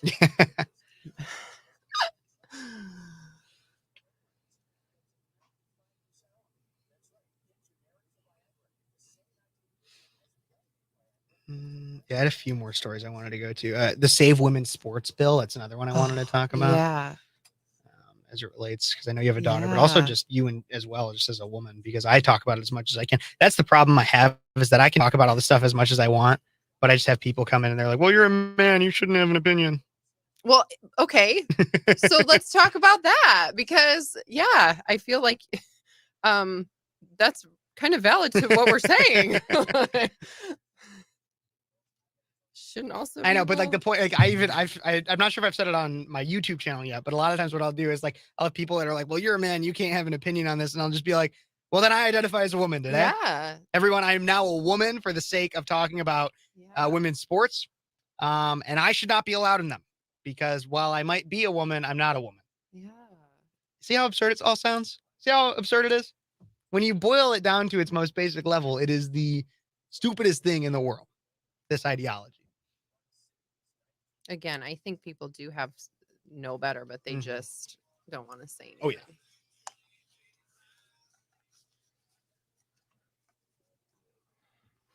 I think people know better, but they just don't want to say anything. Wise words from Mollie Emory, former school board candidate, current FBI targeted extremist. Yeah. Unconfirmed, probably though. There was a website, so it was confirmed at one point. And she is in with me today talking about what it means to be a parent in the 21st century in 2023, when there is verifiable evidence that the alphabet mafia is coming for children. Not necessarily all of them, not always the LGBs. Some of them are on the T train, but not all of them are. But so it's the T's, the Transformers, that are their ideology is being pushed all over into society. Especially Project Veritas came out this last week with multiple videos showing that there are doctors that are pushing this ideology on people as young as 8, 9, 10. And I posed the question to Mollie in the last segment about why this is happening. People on my YouTube, Speechless with Kev Phares, already know what I'm about to say. But the reason why they are doing this doesn't have to do with diversity, equity, inclusion, making sure that you can be your true, authentic self or any bull crap like that. No, it's about money, everybody. That's what it's about.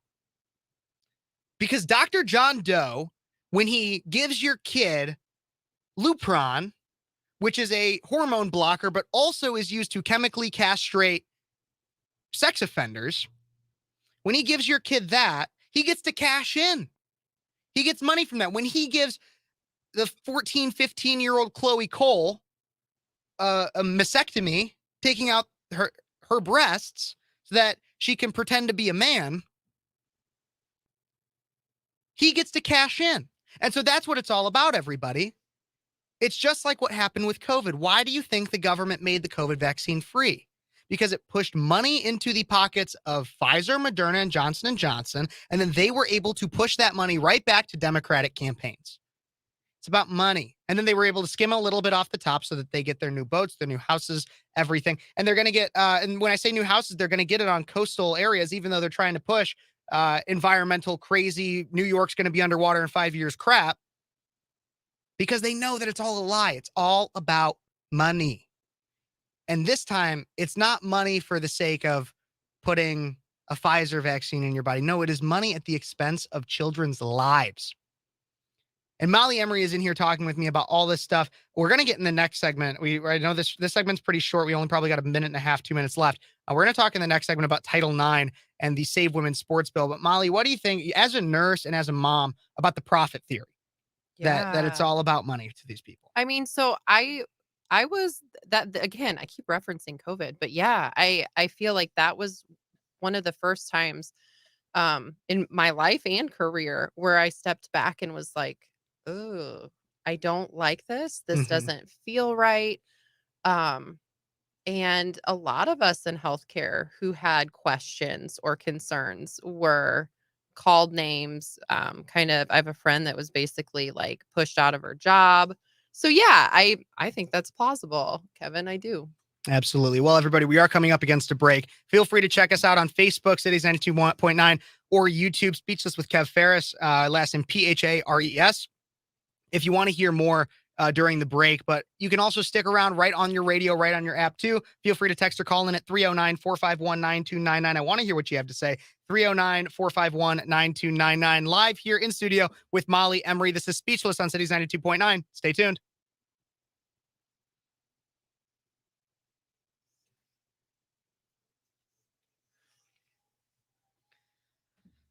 Okie dokie.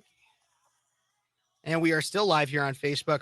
Do you have any more to say about the profit theory? I know you got cut off because we're going to the break and no, everything. I just feel like I obviously didn't give my kids the COVID vaccine, and I remember having to explain to people in my colleagues and my pediatrician and all these people, like, you can't possibly know what could happen because it hasn't existed long enough for us to know that.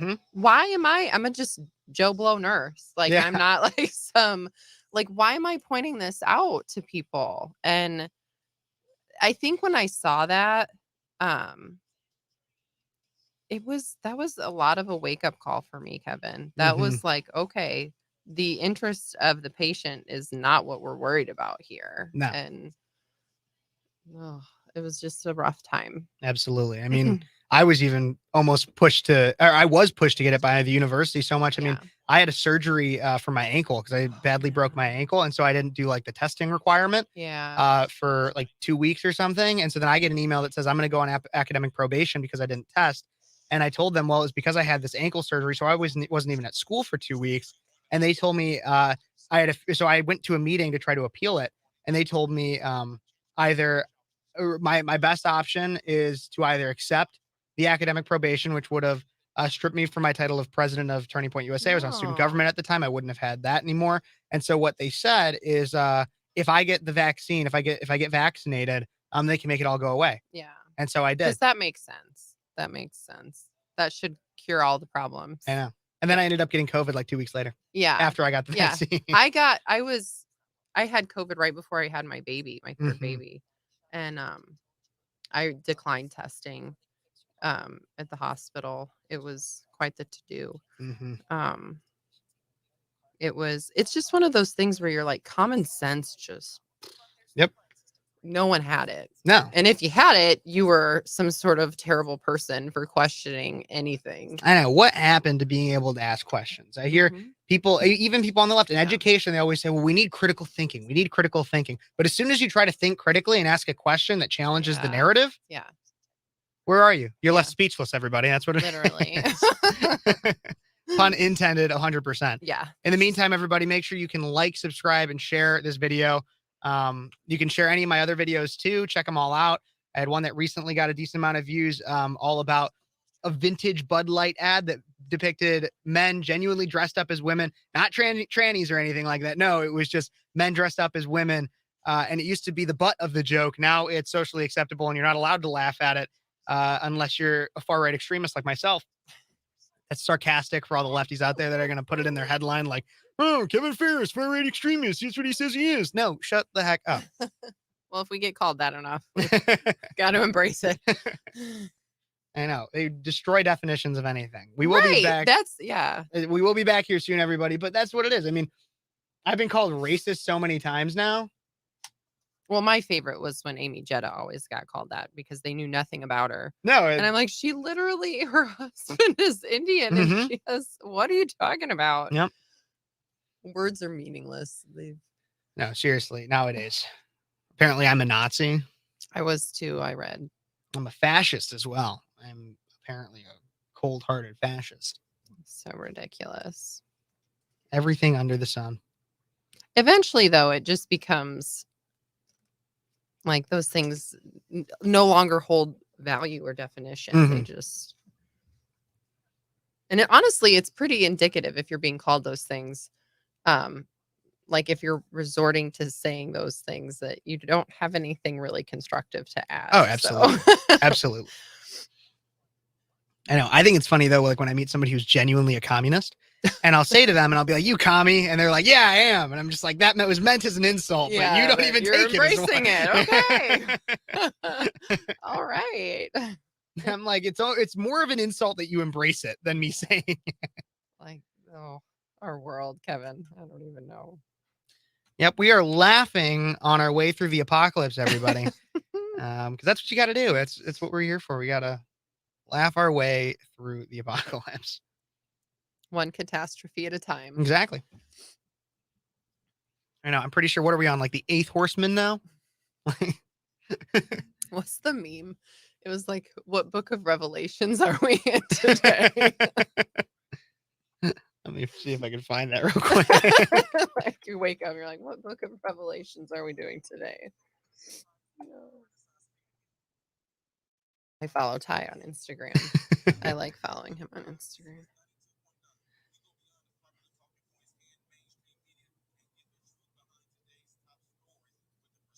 Yeah, I see it. Me looking outside to see what chapter of Revelations we're on today. Let me Isn't see. that good? I'll put it onto my. We're about to come back here, but I'll try to put it onto the screen real quick. We're just on Google Images here, everybody, but right there. What book of me looking outside to see what chapter of Revelations we're doing today? It's funny because it's true. It's funny because it's true. All right, let's get back on here. And we are back with Speechless on Cities 92.9, the news and talk of Bloomington Normal. I am your host, Kev, and we are laughing our way through the end of the world. That's what it feels like. We just, I'm in here in studio, on YouTube, on the radio, on Twitch, on Facebook, everywhere with former school board candidate, current far-right extremist, in quotes, of course, that's sarcastic, Mollie Emory. Hello. Talking all about what we need to be doing to help our children in a world that seems to want to force them to grow up too fast, to put it lightly, and groom our children in some cases. And in one way that they're coming after not only our kids, but even just women in general. Women in general is they want biological men to play in women's sports. So this is a topic. Everybody, you're listening to Speechless. I don't even know if I said that, but I'm your host, Kev Phares. You're listening to Speechless. We just have so much to cover. I'm getting ahead of myself a little bit. But we have House Bill, Save Women's Sports Bill, that you guys might have heard about. It's also been deemed like an anti-trans bill, whatever. No, it's a pro-women bill, if you want the facts. Save Women's Sports Bill passes House with 0 votes from Democrats who call it transgender, quote, bullying. This is out of Fox News. The House on Thursday passed legislation aimed at preventing biological males from competing as transgender athletes in girls and women's sports at schools across the country, after a debate in which several Democrats accused Republicans of, quote, bullying transgender students by calling up the bill. The Protection of Women and Girls Sports Act passed in a 219 to 203 vote Thursday morning. All of the yes votes came from Republicans and all of the no votes came from Democrats. Republicans defended the bill as an attempt to spare women and girls from having to compete against transgender women and girls, so biological males, who can sometimes dominate these sports and prevent some female athletes from making the team. But several Democrats argued in debate that the GOP bill is an extension of bullying that transgender students are already facing at school. Greg Landsman, who's a Democrat out of Ohio, said, "This is about bullying children. Stop bullying children." That's what he said. Sorry, I'm getting loud there for you, Mom. Kevin is fired up. And then Robert Garcia, who's a Democrat out of California, said, "House Republicans are choosing to bully and belittle trans children. This is about attacking a small group of children, and it's shameful." No, it's not about attacking a small group of children. It's about defending women, real women, biological women. Pramila Jayapal, the Democrat from Washington, said, "We should rename it the Cancel Kids Trans Hate Bill." Like what? It doesn't even make sense. Okay. This bill fuels a virulent hate campaign against kids who just want to play with their friends. Not true. Not true. Okay. Not true. What we're trying to do as Republicans and conservatives is protect women. The sad thing is this bill is actually going to have to come back into play because Joe Biden, according to this article and according to just almost every other news source, House passage sends this bill to the Senate, where Democrat leaders are unlikely to take it up. And President Biden has said he would veto the bill if it makes it to his desk. So Democrats are adherently against women. That's the clear thing. I'm a feminist icon. That's what we've learned, because I want to protect real women from having to get absolutely clobbered by men in sports. I mean, there's so much with this. I want Molly to give her opinion on it, but I want to be clear too. So Republican Greg Stube from Florida said Congress in 1972 created Title IX to protect women's sports, to enable women to have an equal playing field in athletics. Preach. He sponsored the Protection of Women and Girls in Sports Act and said, quote, in worship to their trans idols, the administration wants to flip Title IX on its head, and it is insane. Yeah, like what happened to feminism? Like for real. Yeah. So why is this a Republican, Democrat? Why is this anything? Why aren't all people saying Title IX exists for a reason? And again, common sense. This is a theme I come back to frequently. I have 3 kids. I have girls and a boy. And like, I wouldn't say at some point, like, you know, Isla, you can play football just like your brother equally. Like that's my daughter is so capable, guys. She's smart, she's feisty, she's actually far more competitive than my son, and she will do amazing things. But it is okay to acknowledge that they are different, right? And so I feel like it is such an insult to expect these women to try to compete with something that like they're separate for a reason. And Absolutely. it just diminishes like all of the progress that was actually made to allow for women to pursue sports and all of the success that they have and worked hard for. It's not bullying. And honestly, that's such a garbage thing to say. Like, absolutely, what you're doing is bullying. So, I mean, I feel like it's just like, it's the Twilight Zone. Like, everything's upside down and nothing matters. Like, it is not okay to allow that to happen and to watch, you know, you're bullying these girls, basically. No, absolutely. And the other thing too is so there's a few things I want to rebut in this. So the first is and this isn't necessarily a comment made in the article or from anybody out there, but this is something I hear, and it's something that seems to be ignored by a lot of these Democrats, is that most biological it's a generalization, but it's true, is that biologically men are more aggressive and are more built to play sports. Well, I mean, from an anatomy standpoint, so yes, like women are the contents of what we're made from is different. Yep. One of the things I did for years was biometric screenings for hospital staff, and the allotment of body fat that women were allowed was significantly higher than men. It's because I've made and built multiple humans. I've fed them from my body, and my husband hasn't. And so I just like, guys, this isn't new. And it's not bullying to say, no, that's not fair. And you shouldn't be made to feel like you're a bully for saying, my daughter can't compete with that. Like, that's not fair. Well, and even like provably, Leah Thomas, everybody knows Leah Thomas, who was born William Thomas, who's the swimmer out of Penn State, ranked when he was swimming with men, as he was biologically supposed to do, ranked 65th among men in the 500-yard men's freestyle, which I'll be honest, 65th, it's not like amazing. It's not first, but if you're ranking that high, that's actually still pretty an accomplishment, but better than probably what I'm going to do. Exactly. But it still wasn't good enough for William. And so he became Leah, and now has won, like blows every woman out of the water. And that's what's pushed Riley Gaines up, NCAA champion swimmer Riley Gaines, to who had competed against Thomas, now looking to also defend women's sports. People are trying to defend women's sports. And the other thing that I wanted to rebut as well is the claim from one of these Democrats in here. I'm trying to find it again, but said that they say this bill is about bullying children. They also say that this is a hate campaign from kids who just want to play with their friends. This is the problem that people are pushing, is that they claim there have been multiple news articles that I say, they don't say it explicitly, but they hint at this idea that this bill is meant to make it so trans kids can't play sports. That's not true. It's saying that you should have to play the sport with the sex that you were born as.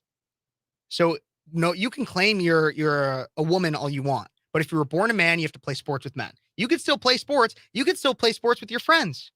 but it just has to be with the sex gender that you were born with. And so I want to ask you, Molly. Yeah. You have a daughter. I do. I have two. Yeah, I have a couple. You have 2 daughters. You have 2 daughters. Yeah. Would you let your daughter, play in a sport against a man who pretends to be a woman? Yeah. So the thing about my middle, because that's who's Mhm. coming to mind, she'll be 6 this summer. Like I said, she has leadership skills. So, and she's also extremely competitive and smart as a whip. And she's someone that I could see kind of sticking to her convictions and saying, like, that's not fair. Mhm. She'll tell me all the time right now, that's not fair. Mom, you told me this, and that's not what we're doing. So this isn't fair. And so I hope that those things that I'm instilling in her now, come up later. And I've read different stories about different teams that said, no, we're not going to do that. And so I think my hope for her would be to possess that ability to say, like, this doesn't seem right. Mhm. Like, this isn't fair. And hope that if she's in college or in a professional career or whatever, that she Would make that decision. Yeah. Mm-hmm. Well, that's good. And the thing is it's not the other thing that was mentioned in this article is that they claim it's about bullying. It's not necessarily about bullying and singling anyone out. It's about protecting the women that are there, because while it's claimed that this is just a hate campaign against a small group of children, even the thing is that so Leah Thomas is one biological male. Mhm.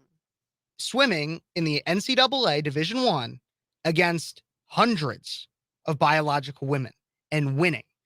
It doesn't matter if it's one person who pretends to Right. be the other gender or if it's 500. Right. In their sport, they dominate. I mean, look at there's MMA fighters that Yeah. we've seen. I pulled up a few weeks ago on my show a video of a man pretending to be a woman going up against a woman, broke the woman's skull Yeah. in an MMA fight. I just feel like this is like, guys, it's okay that we're different. Like, we do different things. Like I said, like, and like, that's okay. Like, things that I've got to do that my husband's never done, build 3 human beings. And you know what? Like, is he way bigger and way stronger than me? Yes. But like, I did this amazing thing that he could never do. Mm-hmm. And so, like, it doesn't have to be what we're making it out to be. Like, there's a reason these things are separate, and that's okay.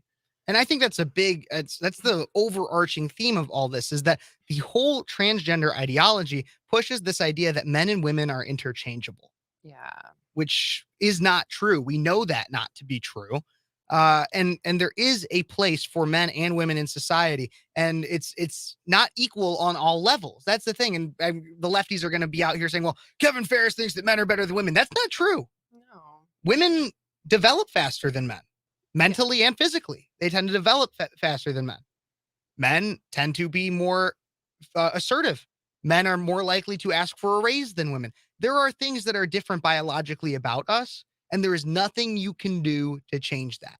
And it doesn't have to be like, I don't have to be like, well, I need to bench as much as my husband. Like, no, like I get baffled by some of these arguments because I think what that does, Kevin, is it draws focus away from the incredible abilities that I do have. Mm-hmm.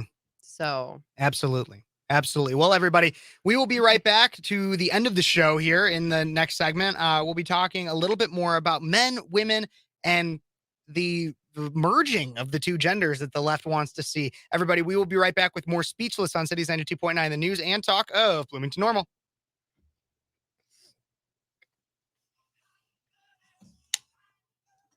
your music is impeccable.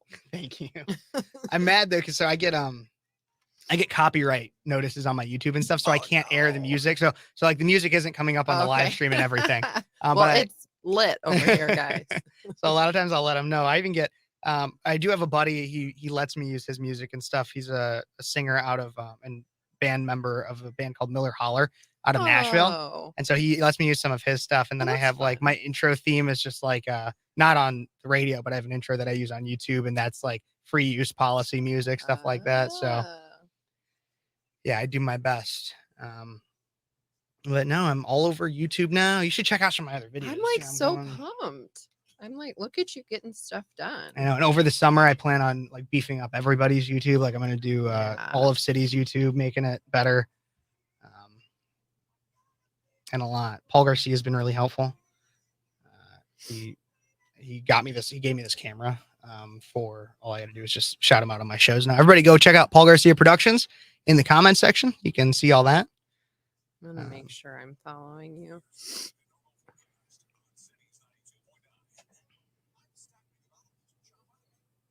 It's in the comments of YouTube too for Paul Garcia Productions. If you're watching on There you Facebook, are. sorry, it's not right there. But I can make sure that, I mean, it's really easy to find Paul Garcia. We even do some of his stuff on Cities. So check out paulgarciaproductions.com.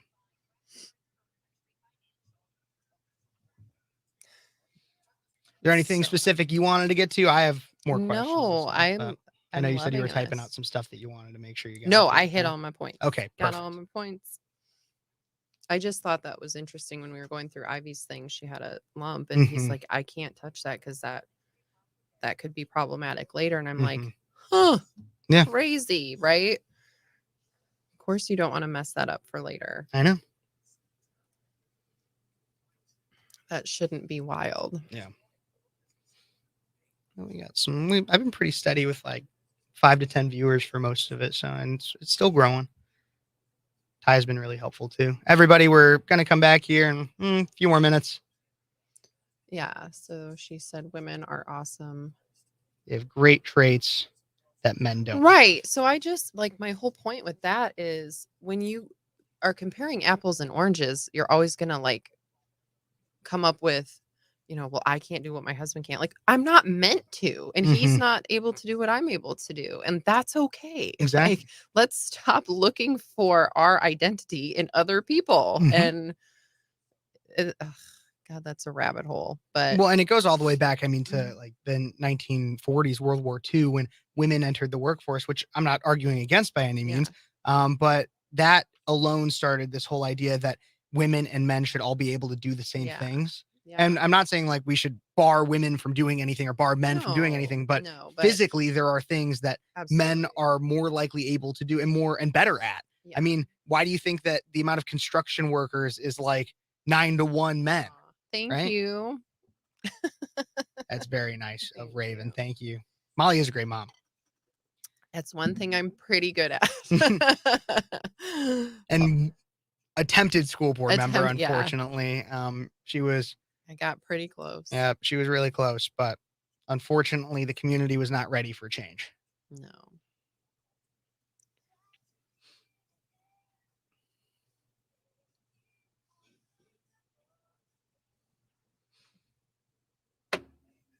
I saw you guys went to the Dells recently too. Yeah, we did. That's nice. It was we probably a did. fun trip, right? My kids, that's like my husband calls it toddler Vegas because it's just Well, because they have the arcades. Yeah. I've been to the. I went to like arcades, Kalahari when I go-kart. was a kid. Yes, Is that where you guys Kalahari's went? across the street. Yeah. Yeah, it's like go-karts, video games, the Mhm. pool, like not great food. Yeah. And so like you just go nonstop. It's just like Yeah, I go, go, remember go. when I was a kid and going there and stuff. And we went to see some show that was in near the Dells too. I forgot what it was called. Like the water show. There's some water show that they have near Yeah. there. That's It's like a ski thing. Yeah. Yeah. Yep. Yeah.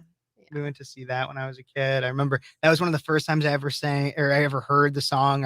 It was the I'm proud to be an American because they sing that during it.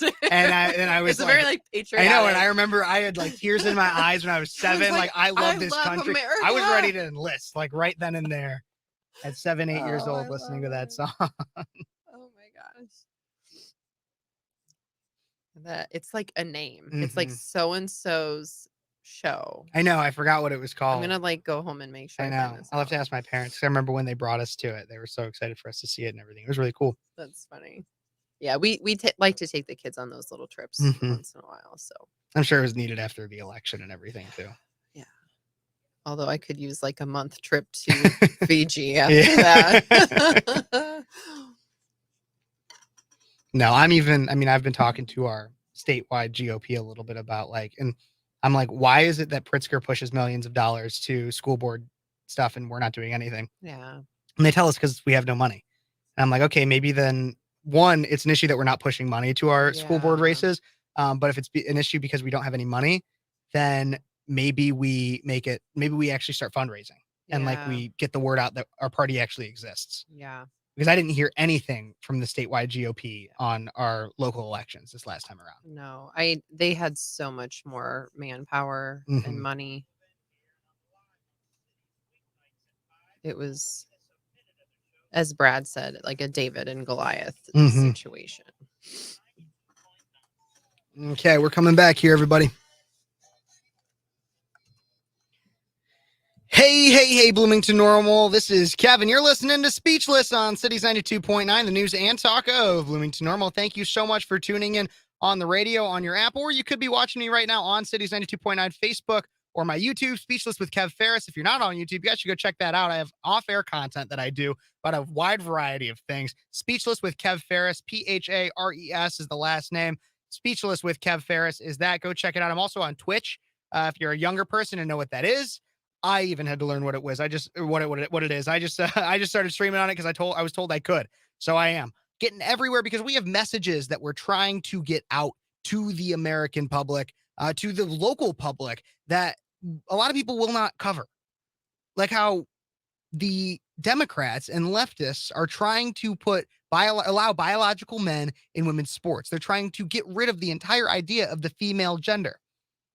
And so in studio to talk about things like this, I have former school board candidate, mother, extremist, everything, every name under the sun, Mollie Emory in studio. I wear a lot of hats. She wears a lot of hats. Nurse as well. Yeah. And so Mollie, just let's take it to a really broad level here. The left is coming after your gender. They are wearing, they endorse the idea of wearing the female gender as a costume. As a woman, how does that make you feel? Yeah, like it's inherently the opposite of like celebrating women, right? I think I worry more for like my daughter and like what the future looks like. Daughters. I keep thinking of my 6-year-old. Sorry, baby. She's still a baby. So, yeah, like I said, when it comes to things like the sports, when we're knowingly setting our girls up to fail, right? Mhm. How is that not bullying? How is that not the part that's the bullying? When we are trying to make things fair, you lose sight of the things that our different genders are able to do. And it doesn't equal is not necessarily better, right? So I talked a little bit earlier about my husband and I, we're very different people capable of very different things, and that's okay. So I think for me, my generation is hopefully a little bit out of it enough. I worry more for my kiddos coming up and what they're going to have to go through. That scares me. Absolutely. And that's the mama bear energy Yeah. that we have going on in the Yeah. studio right now. And so bringing it to another issue that I was talking about, we don't have too much time here, but I'm curious just what your thoughts are, just because I've been talking a lot about it on the show, the Bud Light controversy with Dylan Mulvaney. Yeah. And that whole thing. What are your thoughts? So my thoughts on that, and again, they'll say, oh, bullying and this and that. The part about that particular situation that's bothersome to me is that that person is kind of modeling to me like a young girl, right? So, and I don't know that person's age. Is 26. Okay, so that's concerning, right?